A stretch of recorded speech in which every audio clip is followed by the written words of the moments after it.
Hello and welcome to another episode of Do Not Fade This podcast. My name is Joshua Reimer, joined by none other than the man, the myth, the legend, Jared Block. Jared, how are you doing on this fine Tuesday afternoon? Doing well. Got a lot of content under my belt already today. Feel pretty good about this slate overall. It's a bigger Tuesday than normal. Like we said yesterday, a bunch of 7 to 8 game slates. It's kind of what we have here. Got a few major key injuries and quite a few teams playing on the back-to-back today. So lots to cover. I do think that, at least for me, I started off the week on a much brighter note. Two of my top two plays hit, so I feel Ouch. pretty good coming in, and we are good to go here. Yeah, thanks for that little. That hurt a little. Yeah, I'm definitely sorry. still not on the right path for me. Still working towards it.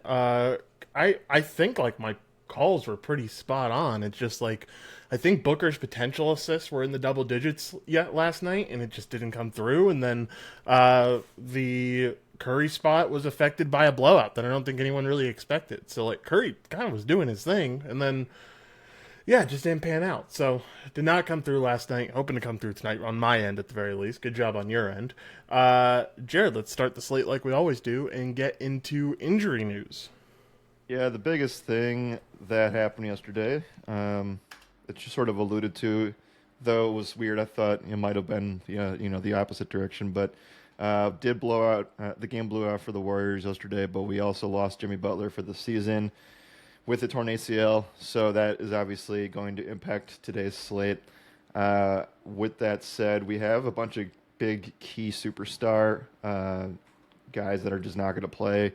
Joker's on his way back, just still not playing in this one. Kawhi Leonard was already stated that he wasn't going to play either of the road games on the road stretch for the Clippers, so he's out again. Joel Embiid will get the night off today after um, what would be the second leg of a back-to-back. Maxey went ballistic last night with a 70 fantasy point game. That was headlined by 8 steals, which is insane.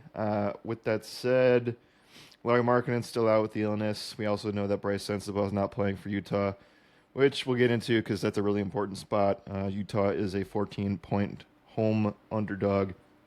Tyler Hero's still out.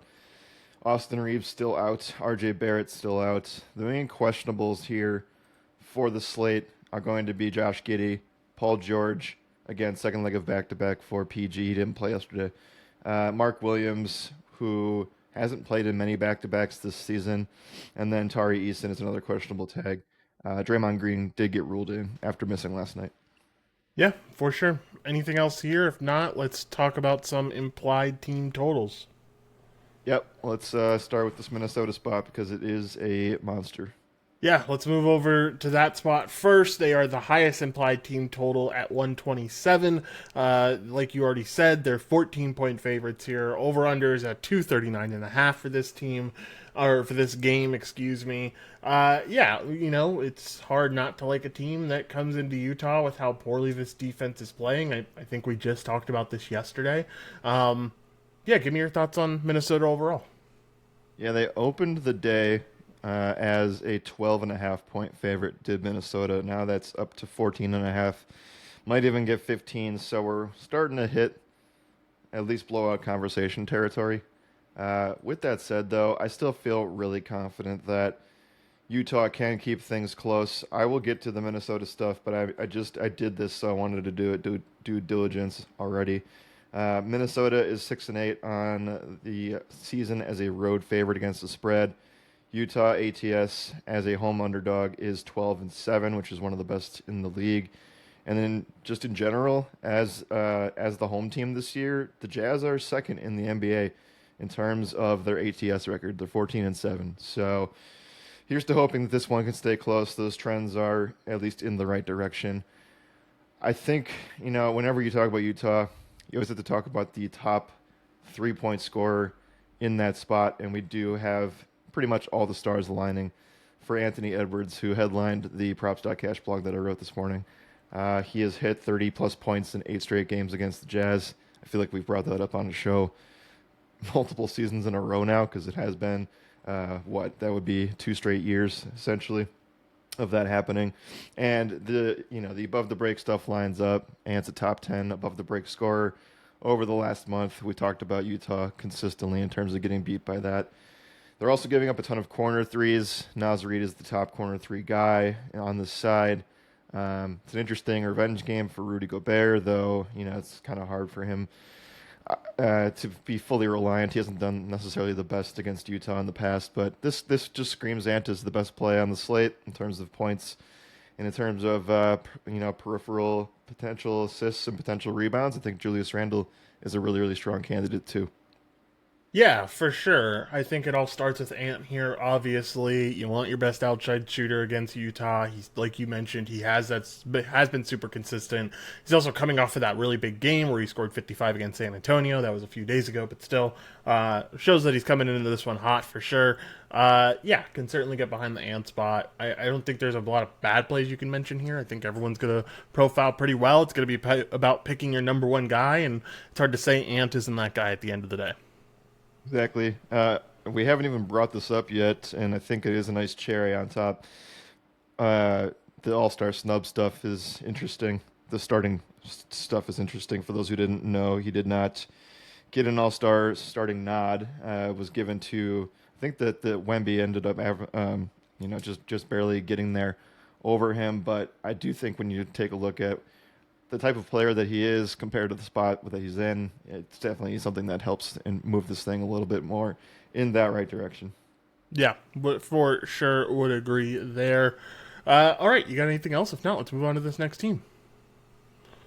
The only thing I struggle to feel great about, like I know it's a really good spot for Dante DiVincenzo, and the above the break three stuff really does line up well. It's just like he's failed in the spot quite a bit, so I would just take a backseat to DiVincenzo tonight. Watch him go 7 for 7 from three. Yeah, for sure. All right, let's move on to this next team, which is going to end up being the Miami Heat as they take on the Sacramento Kings here. They have a 120.5 team total here. They're 3.5 point favorites. Over-unders at 237.5. Honestly, we can group this game together because both of these teams are top three implied totals. The Kings we would be talking about next up here. So group them together. This is the one of the highest totals over-unders on the day. This is going to be a close game according to Vegas. I'm intrigued. I'm excited about this one. The Kings have been on a roll recently. Yep. I think they've won 5 straight now, so have been absolutely dominating during this homestand. Again, we got another home game here for them. How do you think they end up doing? Yeah, I think that I was a little bit hesitant to like fully buy into what this team has been doing with Sabonis back, but from doing the trend research, it does feel like you can still rely on some stuff. Zach LaVine's starting to be extremely scoring relevant again. He's got multiple threes in a lot of these games recently. Russell Westbrook has hit his PRA of 31 plus in 5 straight games. DeMar DeRozan still, I know it's kind of teetered a little bit with Sabonis being back, but he still has been a good scorer during this stretch. I think the spot does start with Russell Westbrook as the point guard going up against the Miami Heat. This is your Steph Curry take from last night. I still think you can run that back. Steph had 11 assists last night and still got the blowout run. Did not get the blowout run. So yeah, I think it's a double-digit assist spot for Russ at the very least. Yeah, for sure. I can get into the whole entire spot for Russ. I'm pretty sure he had a big scoring game, or during this stretch he's had some pretty big scoring games. He had 23 against Portland, 26 against the Wizards, 19 against the Knicks, 22 against the Lakers. So we've seen some prolific scoring from Russ recently. I definitely wouldn't mind relying on that spot here against the Heat. Yeah, I like Russ. There's a little bit of a revenge narrative for Davion Mitchell. He was drafted by this Sacramento team way back in the day, so that should at least be mentioned here. I think there's a lot of guys that fall into some pretty good spots here. I am at least somewhat intrigued in Bam, especially if we find out that Kel'el Ware ends up sitting today. He just got listed questionable no more than 20 minutes ago. So if he ends up sitting, should mean big minutes for Bam in a spot that I think he could end up dominating against Renaud. And yeah, I don't have much else here. You got anything else you want to talk about? It would make up for that extremely poor performance last night. He got rebounds and assists. he got like 15 rebounds and assists. That's what I highlighted him on the rundown. So was happy about that at the very least. Yep, good scoring spot for Bam. Yeah, I wish the narrative's nice for Davion. I'm gonna support that. I just really wish that he had stronger numbers without Hero. So that's the only thing I'll add there. For sure. All right. Anything else here? If not, we'll move on to our next team.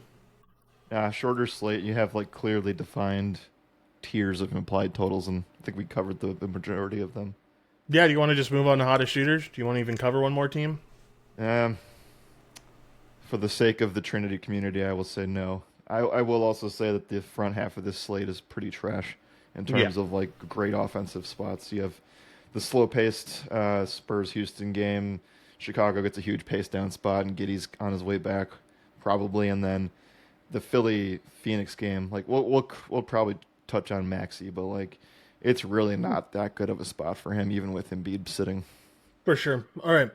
Let's move over to hottest shooters, Jared. I'll let you go first. Where do you want to go? Let's see here.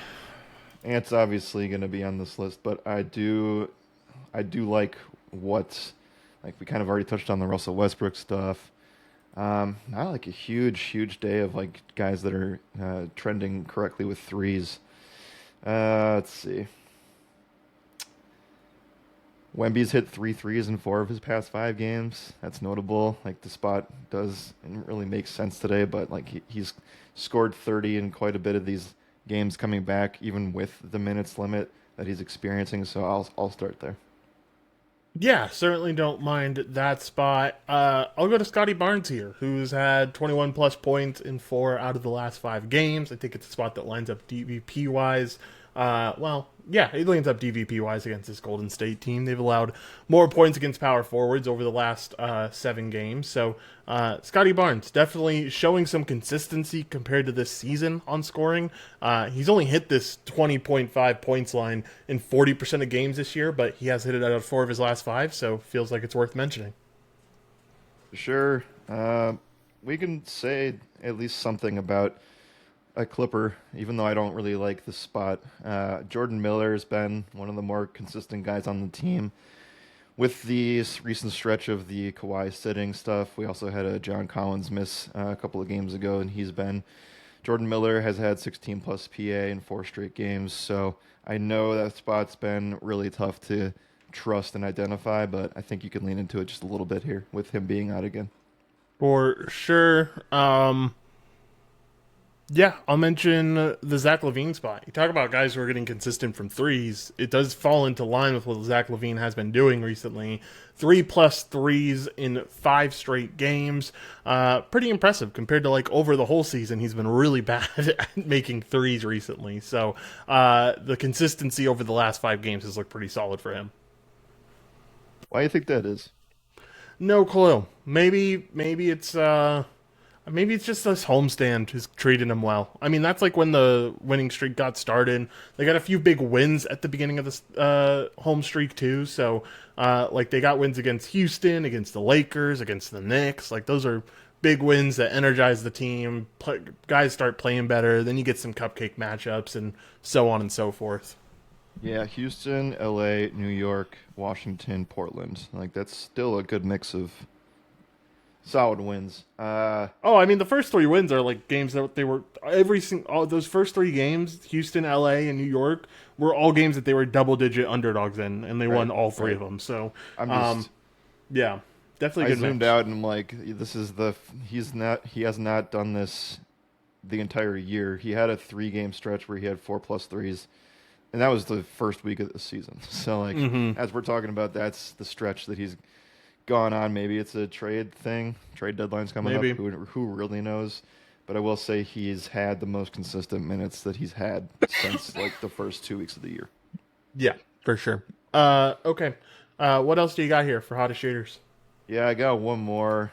Moses Moody is a guy who's put together a good stretch of games, 3 plus 3s in 4 straight, and this is through like, yeah, the last 3 he's had 28 plus minutes, but still, feels like that's a little bit iffy. I do think that Jimmy Butler being out does boost guys like and potentially Luis Santos today, but like it definitely boosts guys like Moody, boosts guys like Ricard, boosts guys like Buddy Hield, who we haven't talked about in a long time. So we'll be curious to see who takes the first leap for Golden State. I think Moody's definitely got a shot. Yeah, Moody certainly does have a shot. We were already talking about his shot taking yesterday on the podcast. Just talking about like he hasn't been like completely absent from this offense. He has been a guy who has contributed, and now we'll have a chance to contribute a whole hell of a lot more with no Jimmy Butler in the lineup. So certainly will be interesting to watch. All right, you got anything else? If not, we'll head over to round table. Let's do it. For those who don't know how Roundtable works, Jared and I go back and forth, bringing some of our top plays in different statistical categories to the table. Those statistical categories are points, rebounds, and assist. We'll start out like we always do with the points category. Jared, I'll let you go first. Where do you want to go? Yeah, what I'll do here is we already kind of covered the ant stuff, so I won't go that further and much further into depth here on that one. But I do think this is a really strong spot for Jamal Murray. We've seen the Lakers kind of, this is not going to be a good 3-point spot for him. They've kind of shifted their defense recently, and they're allowing less threes, and now they're starting to allow more paint, more restricted area stuff to the degree where like they're a bottom 5 restricted area defense now.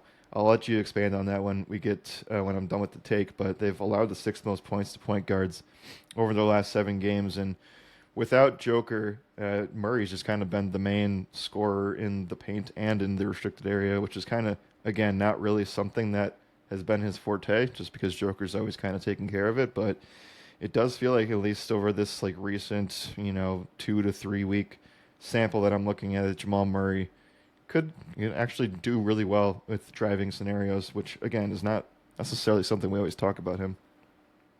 Yeah, for sure. Definitely a solid spot for Murray. DVP spot lines up pretty well. I wish he was making more threes right now, because I feel like, I don't know, maybe it's just me wanting to be like picky about it, but like 2.3 above the break threes over the last 10 games per game is just feels like he should be making a lot more. I don't know. Maybe I'm being picky. Tim Hardaway is the team's leading shooter on above the break threes. Just some interesting stuff there. I'm sticking in the same game, not on the same team, but I'm going over to the other side, and I think that this is a pretty great spot for LeBron James here. Because of how Denver's defense is operating right now, Aaron Gordon kind of has to stick on that center position, so it will allow LeBron James to be guarded by Peyton Watson, Spencer Jones, one of those guys, and he can really dominate against this Nuggets team that's really struggling in the restricted area. Over those last 10-game sample size, LeBron James is tied with Lauri Markkanen for the 3rd most restricted area makes in the NBA with 5.2. He's also getting 1.8 in the paint outside of the restricted area. That's another spot that the Nuggets struggle in. And then overall, Denver's really struggling at the power forward position anyway. They've allowed the 4th most points to power forwards over the last 7 games. So this LeBron James spot checks off all the boxes that you really wanted to here. I'll give you one more box. It made the Props.cash plug this morning. There you go. Beautiful. Right. I was going to mention him in hottest shooters, and then I was like, I want to save my take to just not be repeating myself the whole podcast. So I'll save it for the round table segment. Again, all right, Jared. It's another spot, LeBron spot, another one where you like the actual matchup looks really, really enticing and good on paper.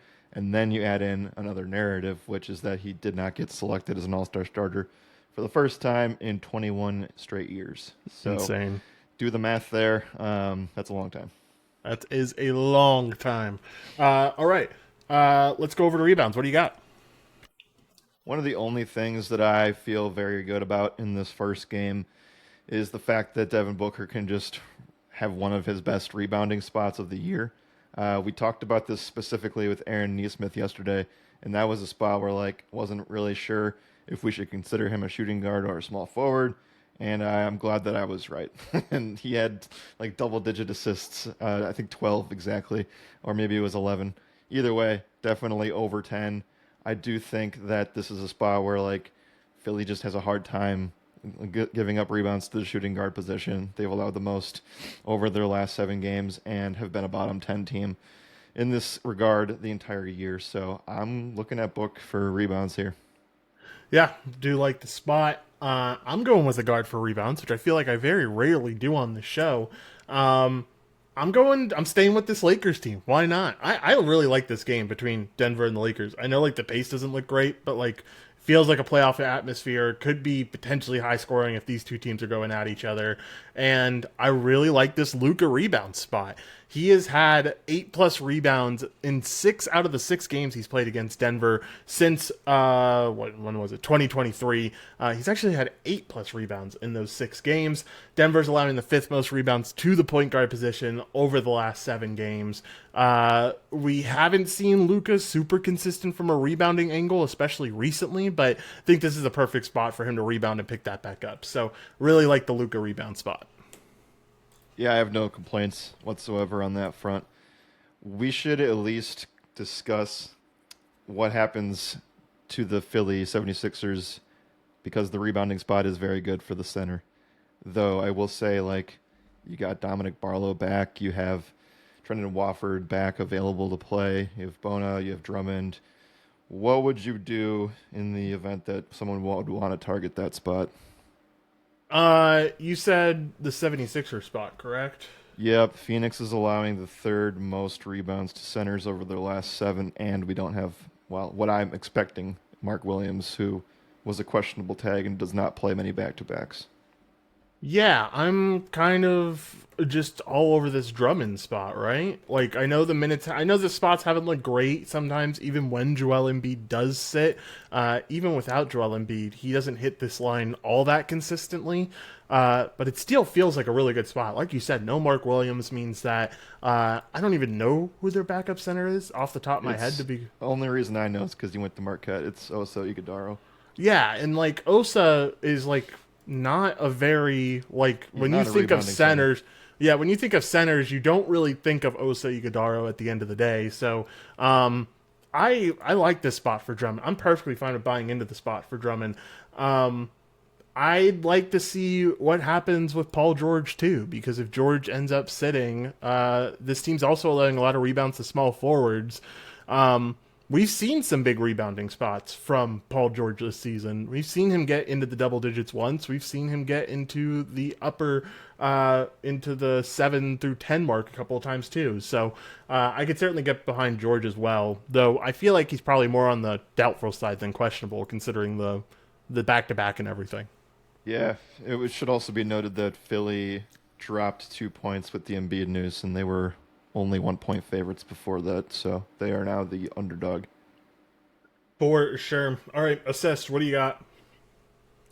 Uh, I'm trying to be as hopeful as I can that this game stays close for the Minnesota side. So I'll highlight Keontae George, who does have a nice assist spot, 4th most assists given up by Minnesota to point guards over their last 7 games.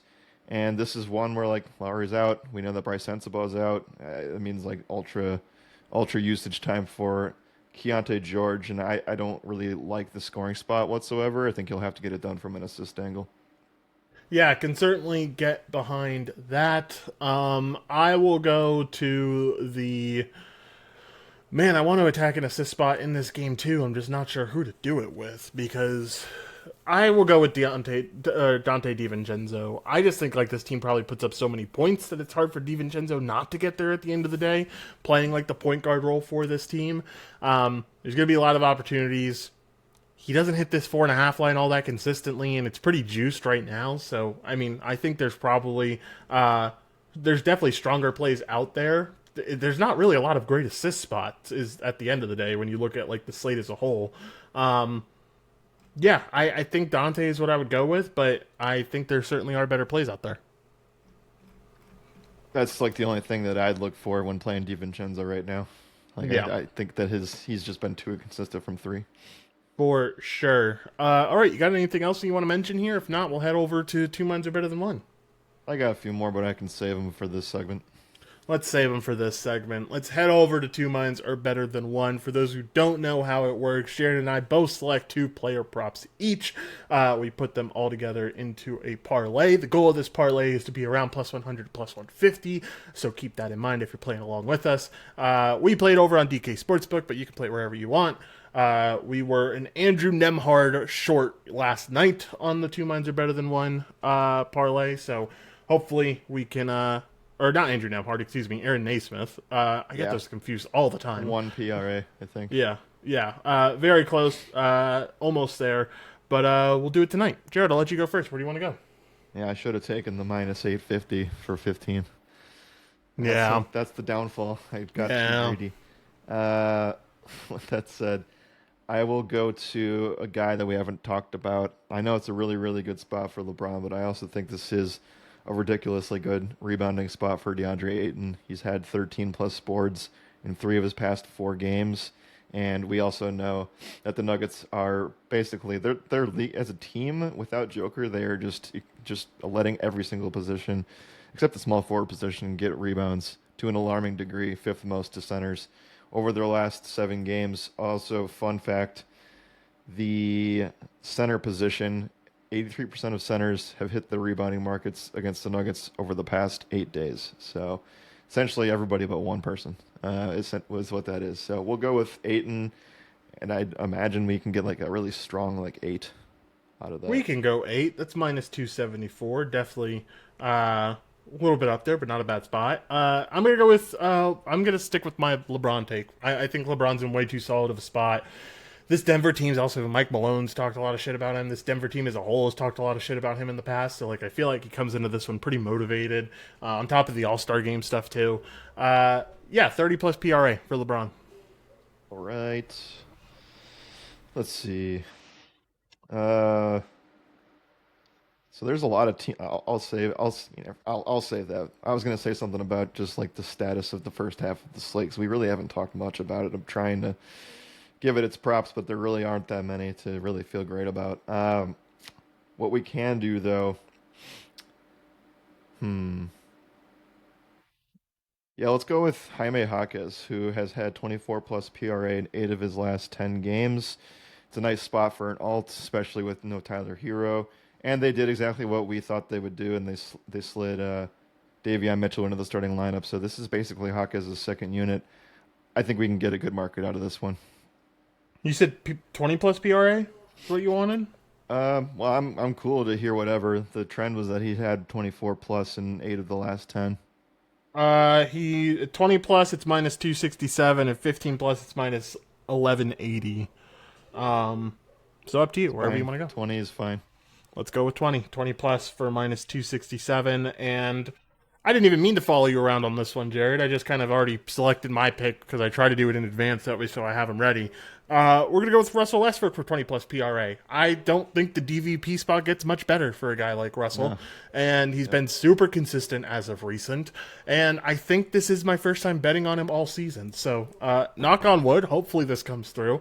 But I really, really like this Westbrook spot against the Heat. So, altogether, we have LeBron James for 30 plus PRA. We have DeAndre Ayton for 8 plus boards. We have Westbrook for 20 plus PRA. And we have Jaime Jaquez for 20 plus PRA. Altogether, get you at plus 145. Jared, give your final thoughts. What do you got? Just to expand on the first couple of games, because again, like if you followed along or if you're listening back and you're looking for early things to bet on, it gets pretty thin out there. You have the Phoenix game. We're expecting Jalen Green to play, and Mark Williams is still questionable. Those two things could flip-flop either way, but they made it a point that they weren't going to play Jalen Green yesterday, and he's expected to return to the lineup today. He's going to be on a minutes limit, but that will also affect basically every guard that's not named Booker. So we'll see how that goes. The Philly stuff, we still don't know Paul George status. Embiid is out. We'll see if they play him in one of these games on the back-to-back. With that said, again, Spurs are like super, super healthy. Devin Vassell is probably not going to play today, but he's very close to returning. And this is a bad spot for Houston on paper. Clippers, like you'd expect a matchup against Chicago to be good. But we've also just seen that they've done they've fixed their restricted area defense over the past like 2 weeks. So they're a middle of the road team from that angle. They're not like it's not like a massive smash spot for James Harden, who we didn't mention once in the podcast. So they've done really well. Chicago has in terms of limiting point guard scoring and even an assist angles. So we'll see if Harden can get through this. I don't really have much confidence. So, and then we get to the Minnesota game where we talked about the late night game being really good too. So I think that the late night slate wins out today. Yeah, for sure. Late night slate definitely does win out. Surprised we didn't talk about like San Antonio and Houston at all today. I guess like fun playoff environment, but not so fun of a DFS environment, or not DFS, but you know what I mean. Sports betting, player props, whatever you want to say nowadays, but not the most friendly environment for player props at the end of it all. But it will be a fun game to watch. I'm at least excited about watching it. All right, do you have anything else? If not, let's get out of here, or at least talk sports for a little bit. What do you got? You got anything? What a game last National night. championship recap. Yeah. Game got a lot closer than I thought it was going to, and I think many people probably felt the same way. Came down to a final play, so Miami had a chance to win it. It definitely underthrew that ball, the last one. I don't know. Initial thoughts, like you kind of mentioned yesterday, but like Indiana is just the transfer portal stuff, like kind of just crafted like the perfect roster at the end of the day. Yeah. And that's kind of just what we saw on paper. Though I will say, I still think that Miami held their own defensively for quite a bit of that game. I said yesterday on the show that if Miami scored 21 points, they'd end up covering the spread. And they ended up scoring 21 points, and they covered the spread. So worked out pretty well from that angle. Really good game. I'm happy we finally get to see like a good championship game. Because like I told you last night, there haven't been a lot of them as of recent. So was glad to see not a blowout. And Carson Beck has lost 6 games in his college football career, Jared. 4 of them have been on picks by him. And so 4 have been ended by picks by him, interceptions thrown by him. So fun stuff there. Also, Malachi Toney for Miami, the freshman, he was 12 years old when Carson Beck played his first game at Georgia. we got to do something about that. We got to do something about this. It's insane. It's absolutely insane at this point. But I saw that last night on Twitter while I was watching, and I thought that was fun. It was a very good college football season. I don't think you could ask for a much better college football season overall. So they continue to impress every year, and we'll see if next year is the year of I think we're going up to 16 teams potentially if they can come to an agreement, or potentially 24 if the Big Ten gets their way, but it doesn't seem like they will. That'll be a lot of fun. Is Carson Beck a worse version of Stetson Bennett? Honestly, like talent evaluator wise, like the draft side of me says he's a better version of Stetson Bennett probably. He's definitely showed up a lot more this season compared to what Stetson Bennett ever had to do for Georgia way back when. I mean, you can make the case that like Carson Beck kind of carried this Miami team at some points during the college football playoff run they had here. Still, he'll be like a undrafted free agent most likely next year. Does he make an NFL roster? Does he? No. Am I talking about him in preseason? You might talk about him in preseason. He might make like a practice squad. That's probably the more likely thing. Is like a practice squad type thing. He doesn't have like a true NFL future, though. You're gonna have a lot of fun talking about Mendoza at some point. I truly last night just truly proved to me that like I do not like this guy. As like I think he's a cool guy outside of the game. Don't get me wrong, but in the game, like I don't think he's a very good QB all that much. I think there's a lot of things that are carrying him in that offense that make him really good. Good luck to Raiders. I guess are definitely going to draft him at this point. Good luck to the Raiders because I think it's like a tumultuous like.